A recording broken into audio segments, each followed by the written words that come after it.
I perceive time as flowing, but that might not be the case. I mean, this is, standard physicist comfort is, every time moment exists, and is, there's no, and the flow of time is just our perception of, us changing. So you can travel back in time, and that's comforting, like from a physicist's concept? No. I'm not talking about traveling back in time. I'm just saying that the moments in the past still exist. Now, whether the moments in the future exist or not is a different question. That's not comforting to me in terms of death. The flow of time is not. That does not. I think there's no comfort in the face of death for what we are.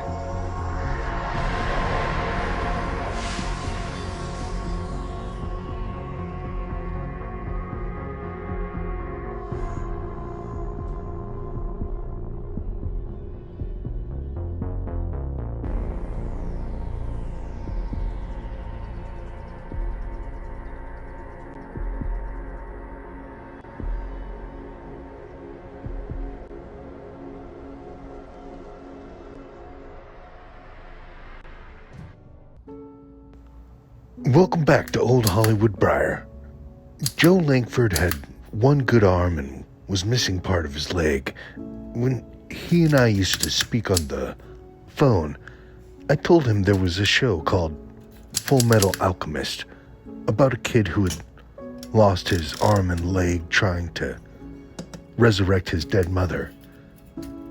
Joe didn't have the automail that the alchemist used to replace his limbs, but old Joe told me that he could still drive a car back in the day. When he ran his smoke shop in the late 70s, he said he loved to have a shiny new red car with an apparatus that allowed him to somehow manage to drive. I never got to meet Joe. One of my great disappointments in life, to be honest. I was with Whitney Houston the night before she died. I partied with Paul McCartney and Paris Hilton, but my favorite encounters are the men and women who change history. I never got to meet Metallica or Joe Lankford. That's how life is sometimes. A lot of legends have been passing lately. The Queen, Old Joe, who was himself indeed a king of tobacco blending. And here we have his last release. A hogshead is a large barrel, normally of wine, but could be of other items as well, like Perique.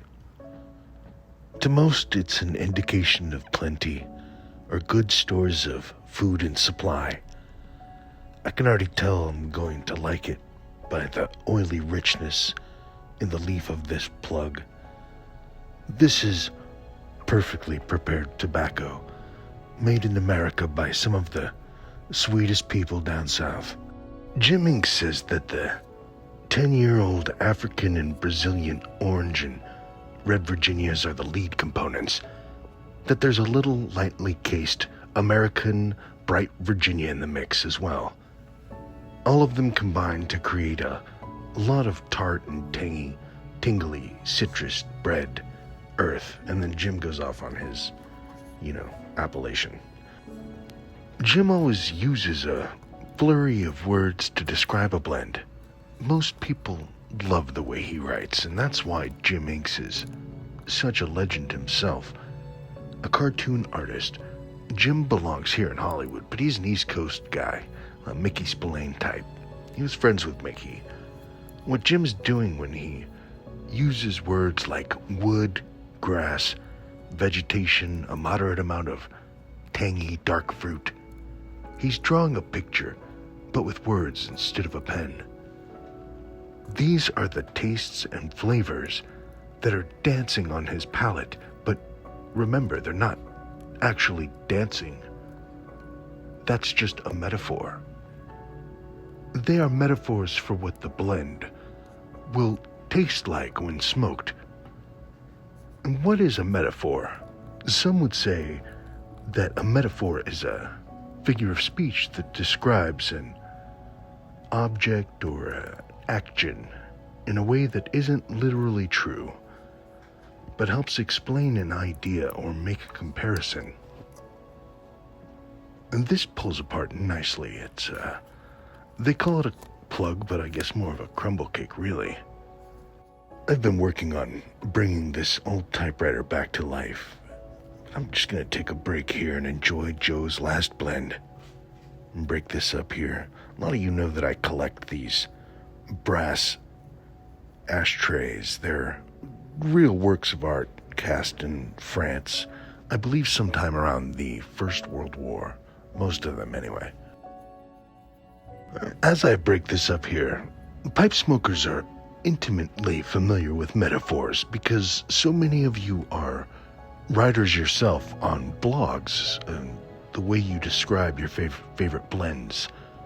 You know, you're describing with words something that you're tasting. And so you are intimately familiar with metaphor. You can see I've got this old Sassini 2-Dot Bulldog here. It's a real beauty. A little rough, needs a cleaning, I know. But I'm a pipe smoker. I'm not a pipe, sitter-watcher. Getting back to metaphor, you use metaphor to describe your favorite blends, but you also use it to describe objects that you see. Like this pipe here. But those objects are images. There's a famous painting called The Treachery of Images. You all know it. It's an image of a pipe, and underneath the image, it says in French, "This is not a pipe." Now you might say to me, you know, I know what a pipe looks like, and that looks like one. That is a pipe. But try to smoke it. You can't, right? Why? Because it is an image of a pipe. It is a metaphor. Now, turn to the pipe in your hand. The pipe in your hand that you see inside of your mind is much like that painting. That's what the painting is trying to tell you about metaphor. One of the most famous brain doctors of all time was a Mexican named Arturo Rosenbluth, and he said the price of metaphor is eternal vigilance. Remember, we're not talking about figures of speech anymore. What does he mean? The price of metaphor is eternal vigilance. Well, metaphor is the term used to describe what your mind sees from the real world. The real world comes in as images through your eyes and is interpreted through your brain and then seen and known by your mind.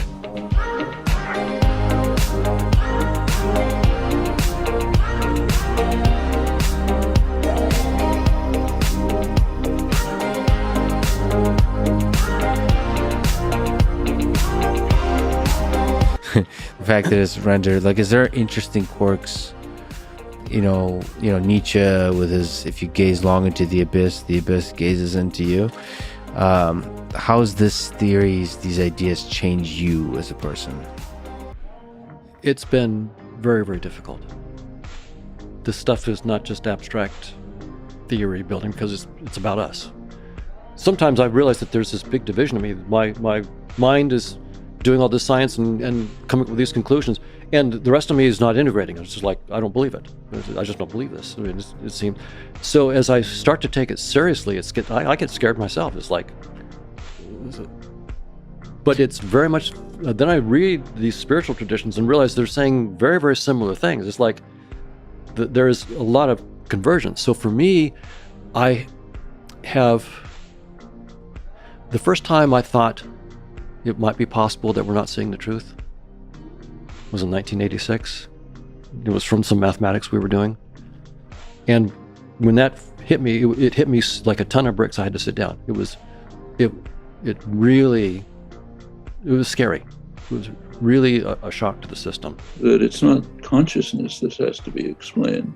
That we understand very well. What we don't understand is matter. So when you talk about explaining consciousness, trying to account for it in material terms. The roadblock is we don't know what material terms are. You can pick up a journal of quantum mechanics, which is a symposium of leading quantum physicists trying to figure out what a particle is. They don't know. I mean, there was a concept of matter in the early modern scientific revolution, so-called mechanical philosophy, but that was shattered by Newton, and though he didn't believe it and regarded it as absurd, but science has since accepted it, and that leaves us without a clear notion of what matter is. But I think that there are other cultures that have a better intuitive understanding of what consciousness is. And if you look around, we find that some cultures don't find consciousness mysterious. I even suspect that in the core of our own culture, before the Tower of Babel that destroyed this shared understanding, it's still in there. So a little bit obsessed these days with thinking about Genesis in the Bible and read this epistemologically correct, not as a myth that is a stand-in for an origin theory until real science comes along, but as something that is literally true. You just heard one of the world's top scientists say that he studies the Bible as if it were literally true. This is going to cause a bit of cognitive dissonance for some people who claim to believe in science. But yes, in order to do science in the future, in order to solve the hard problem, the spiritual traditions and the science are now going to merge in order to understand the hard problem. And why is that? Because the entire Bible is written about the hard problem. In fact, more than the Bible. Everything you've ever read is about this.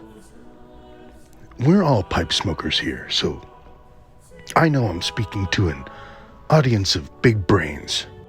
You've all heard about dark matter, right? Scientists say that most of the universe is dark matter. But what is dark matter? It's a metaphor, or euphemism. It's a metaphor for the word invisible. Something that you know is there but you can't see. Have scientists been telling everyone the majority of the universe is invisible for over a decade? Yeah, they have. Let's sort of linger on the big, bold statement here, which is the thing we see with our eyes is not some kind of limited window into reality. It is completely detached from reality. Likely completely detached from reality. You're saying 100% likely. Okay. So none of this is real in the way we think is real. In the way we have this intuition. There's like this table is some kind of abstraction, but underneath it all, there's atoms. And there's an entire century of physics that describes the functioning of those atoms and the quarks that make them up. There's many Nobel Prizes about particles and fields and all that kind of stuff that slowly builds up to something that's perceivable to us, both with our eyes, with our different senses, as this table. Then there's also ideas of chemistry that over layers of abstraction, from DNA to embryos, to cells that make the human body. Right. So all of that is not real. It's a real experience, and it's a real adaptive set of perceptions. So it's an adaptive set of perceptions, full stop. We want to think the that perceptions are real. So their perceptions are real as perceptions, right? They are. We are having our perceptions, but we've assumed that there's a pretty tight relationship between our perceptions and reality. If I look up and see the moon, then there is something that exists in space and time that matches what I perceive. And all I'm saying is that if you take evolution by natural selection seriously, then that is precluded. That our perceptions are there. They're there to guide adaptive behavior, full stop. They're not there to show you the truth. In fact, the way I think about it is they're there to hide the truth. The technical question that I and my team asked was, what is the probability that natural selection would shape sensory systems to see true properties of objective reality? And to our surprise, we found that the answer is precisely zero, except for one kind of structure that we can go into if you want to. But for any generic structure that you might think the world might have, a total order, a topology, metric, the probability is precisely zero that natural selection would shape any sensory system of any organism to see any aspect of objective reality. So in that sense, what we're seeing is what we need to see to stay alive long enough to reproduce. So in other words, we're seeing what we need to guide adaptive behavior. Full stop. Evolution doesn't tell us the backstory, right? So the theory of evolution is not going to be adequate to tell you what is that backstory. It's going to say that whatever reality is, and that's the interesting thing, it says whatever reality is, you don't see it. You see a user interface, but it doesn't tell you what that user interface is, how it's built. Right, now we can try to look at certain aspects of the interface, but already we're going to look at that and go, okay, before I would look at neurons and I was assuming that I was seeing something that was at least partially true. And now I'm realizing it could be like looking at the pixels on my desktop or icons on my desktop, and good luck, going from that to the data structures and then the voltages. And good luck. There's just no way. So what's interesting about this is that our scientific theories are precise enough and rigorous enough to tell us certain limits, and even limits of the theories themselves. But they're not going to tell us what the next move is. And that's where scientific creativity comes in. So the stuff that I'm saying here, for example, is not alien to physicists. The physicists are saying precisely the same thing, that space-time is doomed. We've assumed that space-time is fundamental. We've assumed that for several centuries, and it's been very useful. So all the things that you were mentioning, the particles and all the work that's been done, that's all been done in space-time. But now physicists are saying space-time is doomed. There's no such thing as space-time fundamentally in the laws of physics. And that comes actually out of gravity together with quantum field theory. It just comes right out of it. It's a theorem of those two theories put together. But it doesn't tell you what's behind it. So the physicists know that their best theories, Einstein's gravity and quantum field theory put together, entail that space-time cannot be fundamental, and therefore particles in space-time cannot be fundamental. They're just irreducible representations of the symmetries of space-time. That's what they are. So space-time, so we put the two together. We put together what the physicists are discovering, and we can talk about how they do that. And then the new discoveries from evolution by natural selection. Both of these discoveries are really in the last 20 years. And what both are saying is space-time has had a good ride.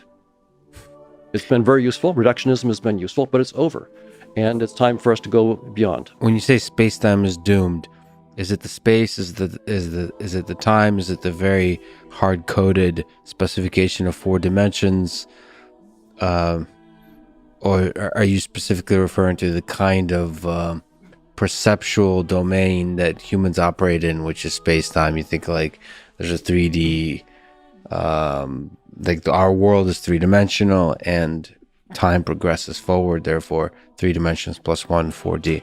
What exactly do you mean by space-time? What do you mean by space-time is doomed? Great. So this is, by the way, not my quote. This is from, for example, Nima Arkani-Hamed at the Institute for Advanced Study at Princeton, Ed Witten, also there, David Gross, Nobel Prize winner. So this is not just something the cognitive scientists, this is what the physicists are saying. Yeah, the physicists are space-time skeptics.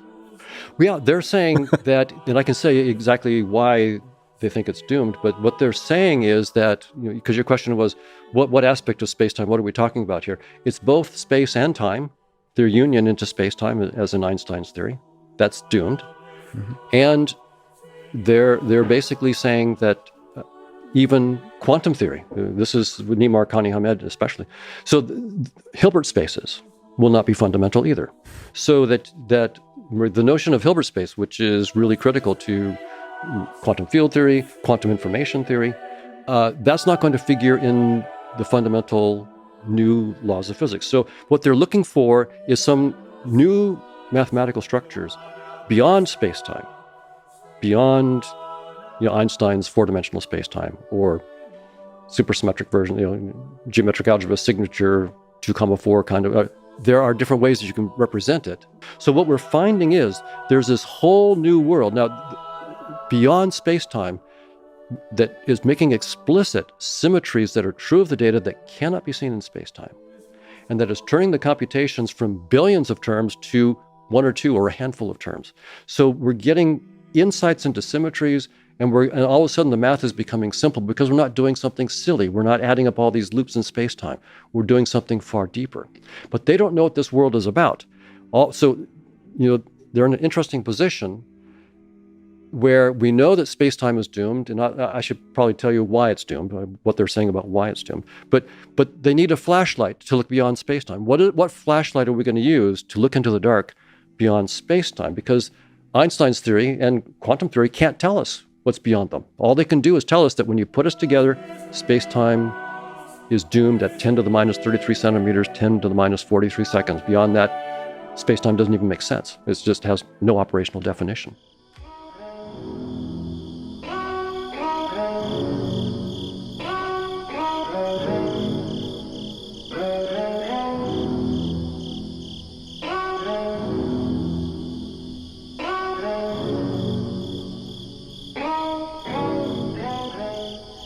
Back in the 1990s, I had a friend.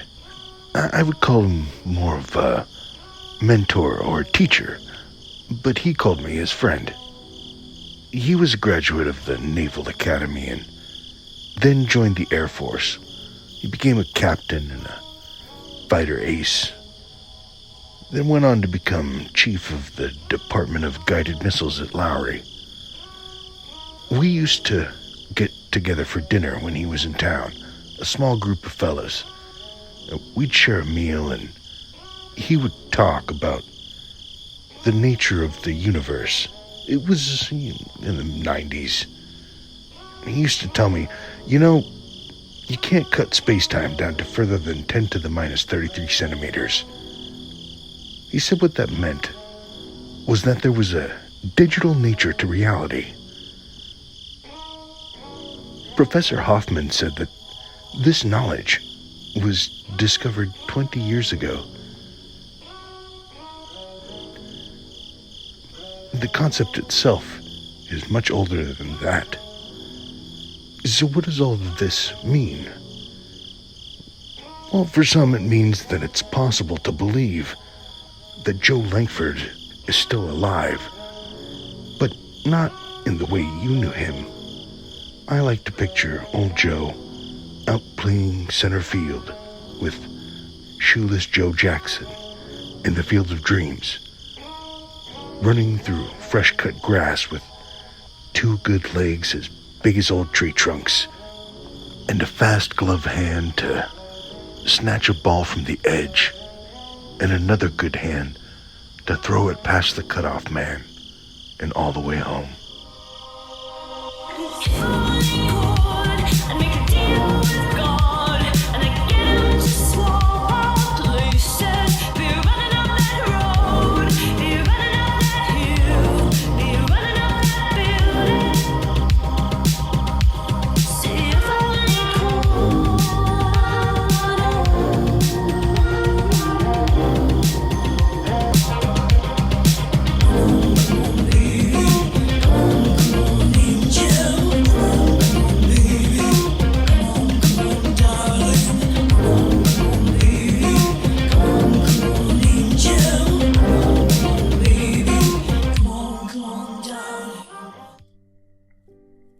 To say that the statements of Hoffman and others are causing an uproar in science would be an understatement. The current emerging paradigm of physics is leading some physicists to have mental breakdowns and check themselves into hospitals.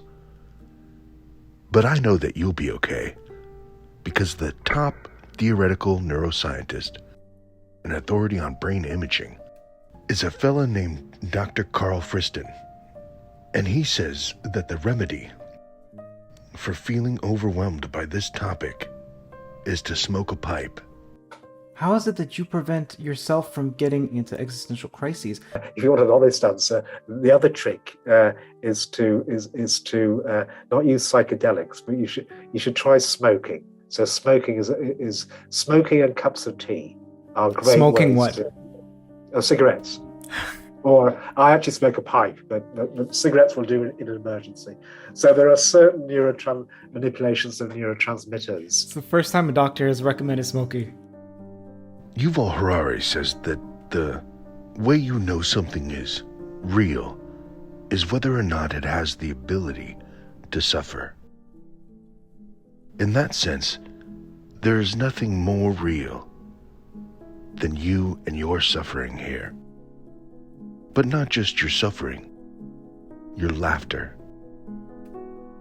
Old Joe Lankford laughed a lot. He was a jolly fellow.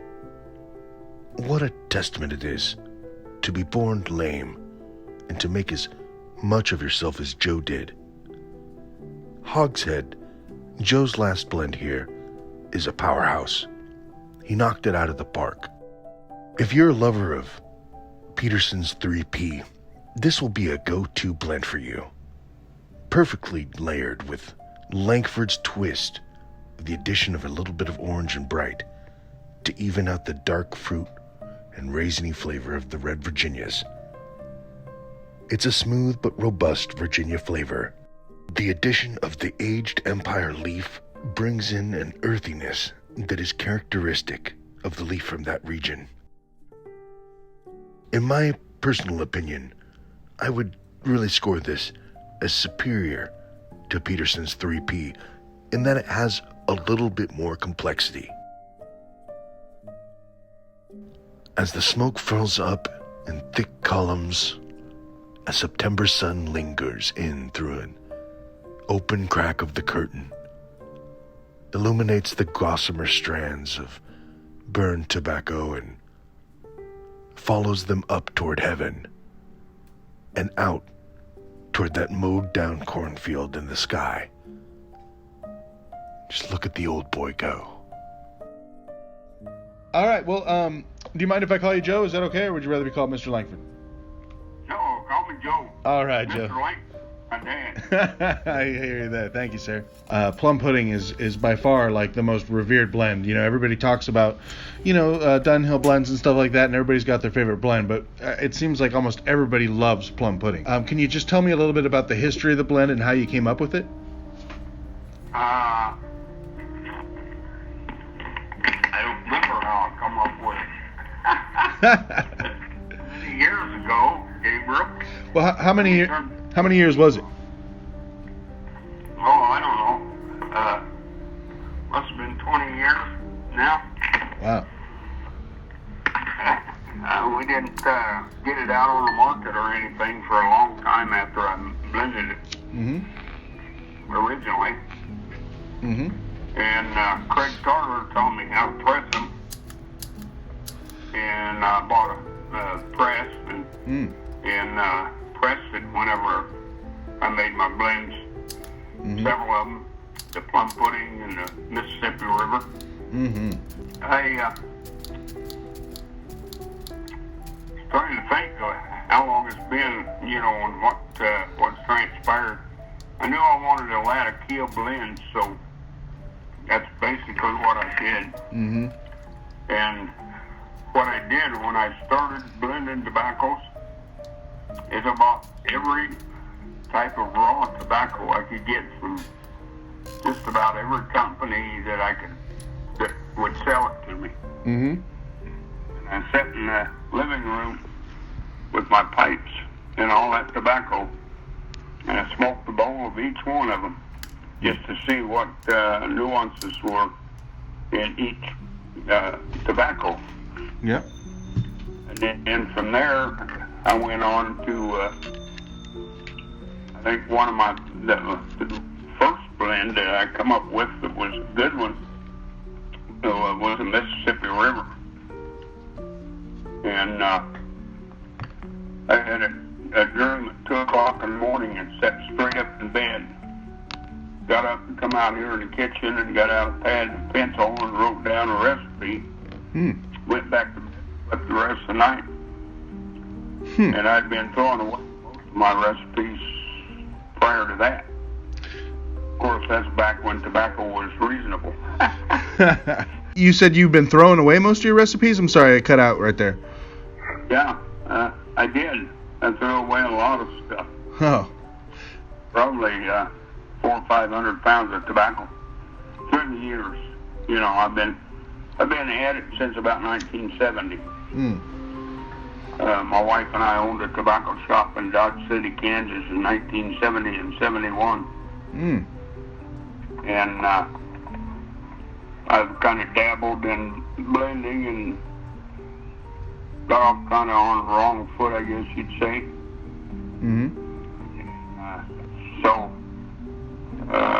What do you mean by got off on the wrong foot? What's that story? Well, I started blending different blends. I'd take 2 different blends, and maybe one of them was good and one of them wasn't. And I'd mix them together and make one that was horrible. So that's when I decided I'd sit down and just smoke each tobacco that I wanted to put in a blend. And that's what, when I come up with the Mississippi River the first night, and I got up the next morning and put it all together, and it smokes good. So then it just kept getting better and better and better. Yeah. And I don't do like a lot of people.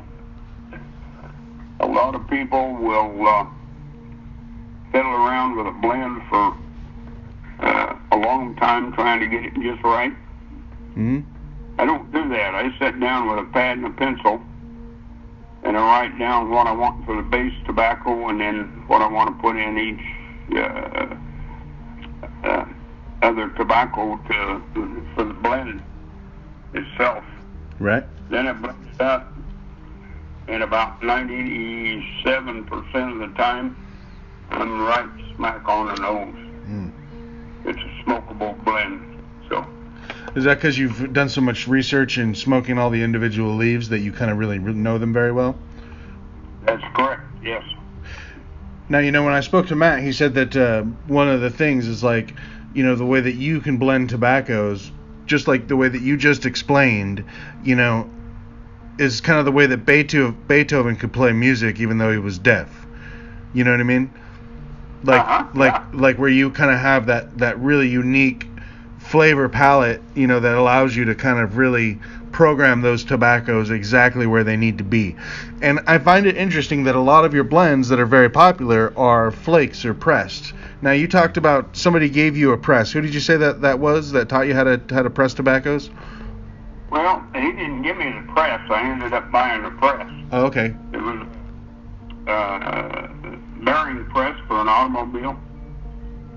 Oh. And I just modified it. 80-pound press. And that was Craig of Cornell and Deal is the one that showed me how to do that. Oh, Craig of Cornell and Deal? Yeah. Oh, right on. So let's talk about the components of plum pudding. What's in there? Oh, shoot. You'll have to wait till I go get my sheet that's got it in there. Oh, yeah, no problem. I don't mind. And, yeah, I usually mix the tobacco up, and then I put it in the press and press it. Oh, okay. Right. So you're getting, like it's mixed up ribbon cut, so you're getting kind of like flake style, cake style? Did I have my tobacco blends? Are they in there? I don't know.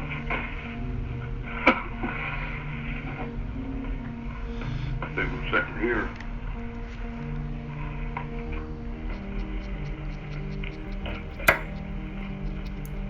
I think they're in here. There's just a couple of sheets. Yeah, I know. Oh, I know. because before we thought that when we looked in the brain, we saw neurons and neural networks and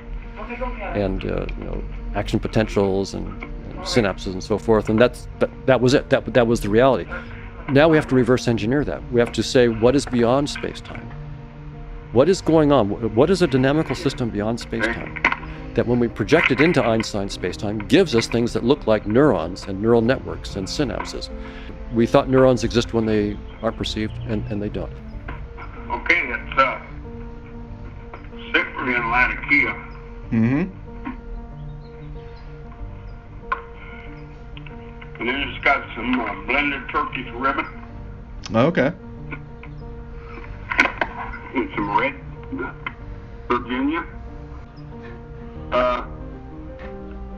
Actually, for mine, I used the red cake from McClellan's. But Okay.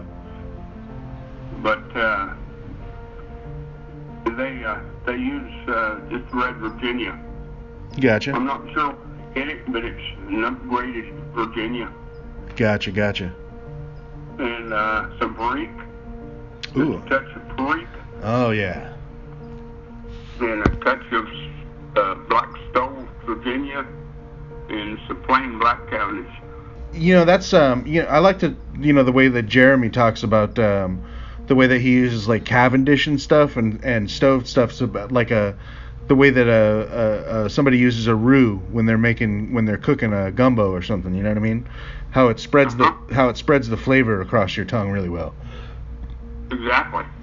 Because one of the things that I think is really unique about it is that it has that very unique, takes you back to your grandfather's, fishing gear or like a tackle box and that old, it just smells like old timey, just really rustic, and it's really good.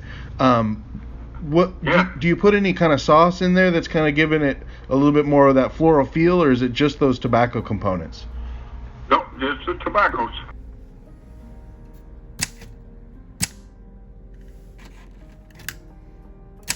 So now, when it's called plum pudding. Improve it.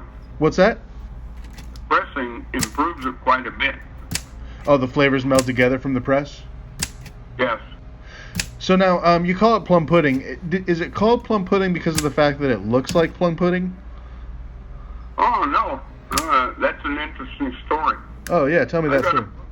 It's written by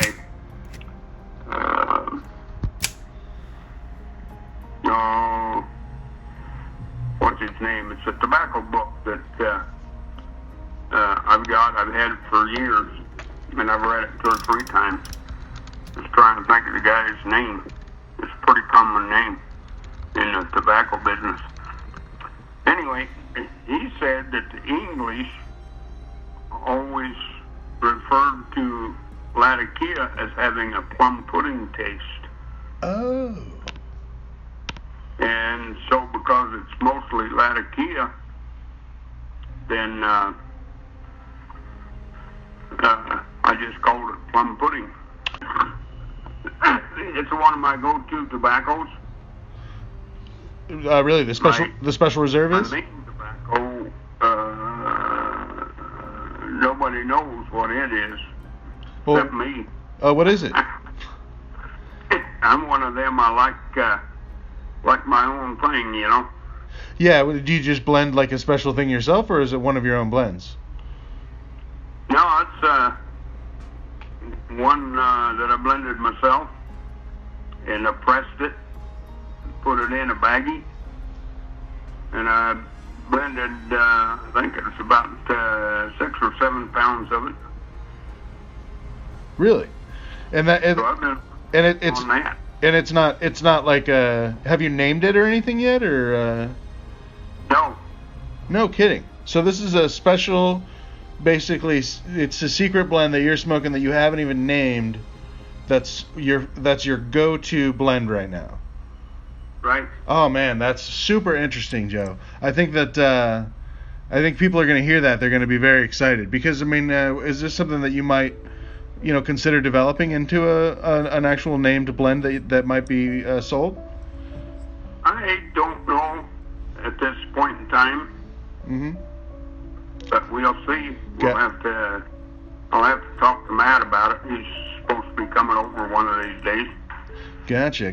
Well, can we get a little hint as to what the components are? What kind of blend it is? Well, I don't know. I'd have to find the recipe somewhere. Okay. And I'm not dead positive where that's at because I got blends in about half a dozen places. Oh, that's okay. If you want to just kind of describe it off the flavor, that'd be cool too. Well, it's very similar to Mississippi River, but I've changed some of the components around a little bit. Okay. A little more red cake, a little less stoked Virginia, a little more Perique, and a little bit more Latakia in there, about double on it Latakia, and some blended turkeys. Oh, no, I didn't put blended Turkish Richmond in it. I put Yanenji in it. That's one of the tobaccos that McClellan come out with, the Oriental blends. And Yanenji was one of those that's grown over near the Black Sea. Are these just McClellan tins that had the specific leaf in them, or how did you come by these? Yes. That's how it was. It was actually a blend of theirs. I don't know what all was in the blend, but it was mostly Yanenji, I understand. Oh, okay. Was the blend by chance the Black Sea Sokum? No. Okay, that's just one of them that's coming up. It's was in that batch though. Okay, gotcha. Okay, wow. I think I still got some out here. What's that you say? Say again? I think I've still got some out here. Okay, super interesting. I mean, this is kind of like a piper's dream, you know what I mean? Because you're such a legend in the business. That this secret blend is kind of floating around it's really good copy. You know what I mean? It's good story. I'll be darned. Yeah, well, I never thought of that. Yeah, well, but I encourage you to keep at it, because I mean, stuff like that is the stuff that I think everybody's looking for. There's a couple of things that I think that people really like about pipe smoking, and one of them is the collectability of the tins themselves. You know what I mean? It's almost like trading baseball cards. Right. Exactly. What kind of cellar do you have? Do you keep a lot of tins? I mean, I would imagine you have a lot stored away. About 1,500 pounds. 1,500 pounds, you say? Yes. No kidding. Wow. So, and how is that? 1,500 pounds. I got some in the garage. I got some in my RV. I got some in the radio room. I'm a ham radio operator as well. No kidding. And I got some sitting here below me. Oh my gosh, that's awesome. Is that all just in tins, or I mean, you're probably keeping full leaf and stuff too, right? Yes. Yeah. A little bit of everything. What's your favorite way to store your tobacco once you open the tin?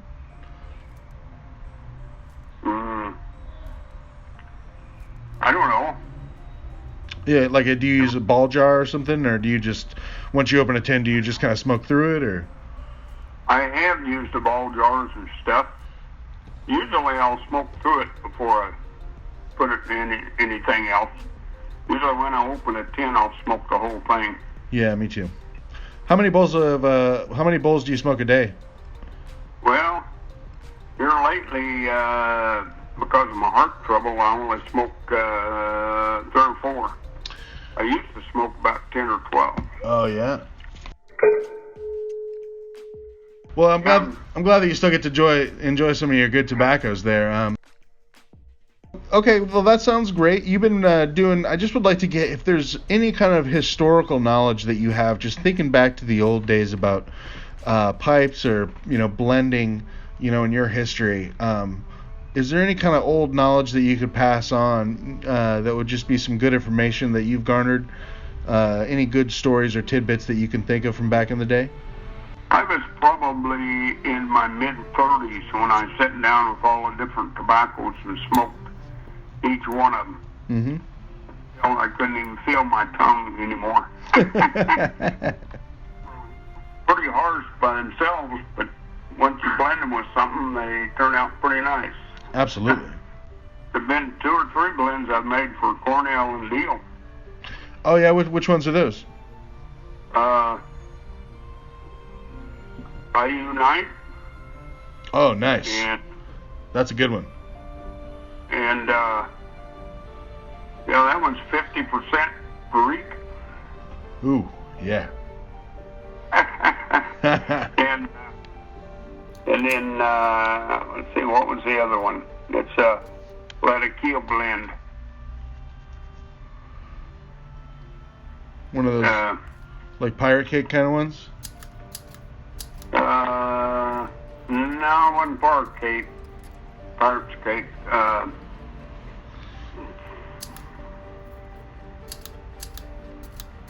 Something to do with camping out with fire.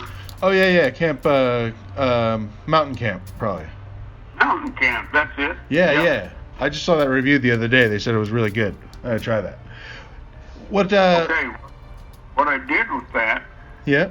is I changed the Barrique and the Latakia around. Oh So yeah. it's 50% Latakia. Right. I heard that. I heard that it was flipped. Yeah, that's cool.